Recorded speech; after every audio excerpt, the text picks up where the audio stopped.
क्यों चर्चा में है बागेश्वर धाम के युवा संत? कौन है पंडित धीरेन्द्र शास्त्री? कैसे जान लेते हैं मन की बात? आइए जानते हैं।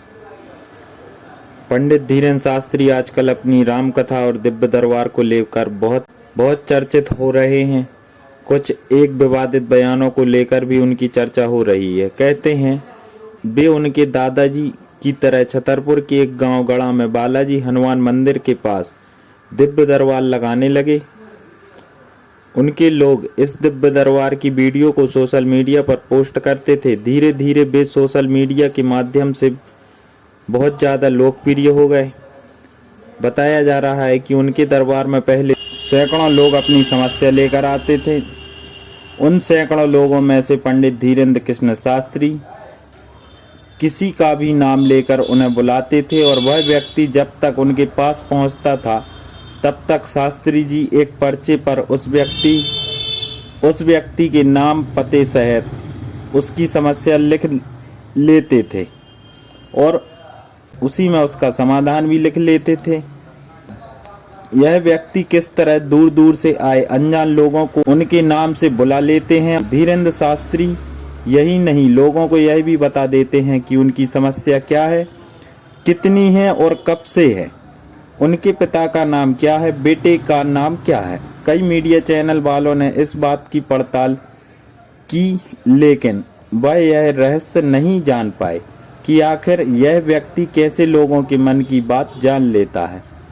छोटे से गांव गढ़ा में जब सैकड़ों से हजारों और हजारों से लाखों लोग आने लगे तो धीरेन्द्र शास्त्री जी ने दूसरे शहरों में जाकर दिव्य दरबार लगाना प्रारंभ कर दिया।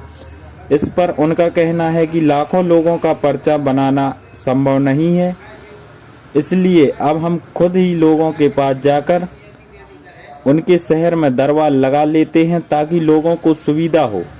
हमारा यह दरबार निःशुल्क है, इसमें किसी भी तरह का शुल्क नहीं लिया जाता। मंदिर में राम कथा से हमें जो भी पैसा मिलता है हम उसे गरीब की बिटियों की शिक्षा और शादी में खर्च कर देते हैं। पंडित धीरेन्द्र कृष्ण शास्त्री जब धीरे धीरे लोकप्रिय होने लगे तो अब वे राम कथा भी कहने लगे। जगह जगह जाकर वे राम कथा कहते हैं और लोगों को हनुमान जी की भक्ति करने के लिए प्रेरित करते हैं। राम कथा के दौरान ही वे कुछ ऐसा भी बोल जाते हैं जिससे विवाद उत्पन्न हो जाता है। रामनवमी के जुलूस पर पत्थर फेंके जाने वाली घटना पर कड़ी प्रतिक्रिया देते हुए हिंदुओं को कहा कि जाग जाओ और एक हो जाओ। अगर तुम अभी नहीं जागे तो यह तुम्हें अपने गांव में भोगना पड़ेगा। इसलिए निवेदन है कि सब हिंदू एक हो जाओ और पत्थर मारने वालों के घर पर बुलडोजर चलवाओ।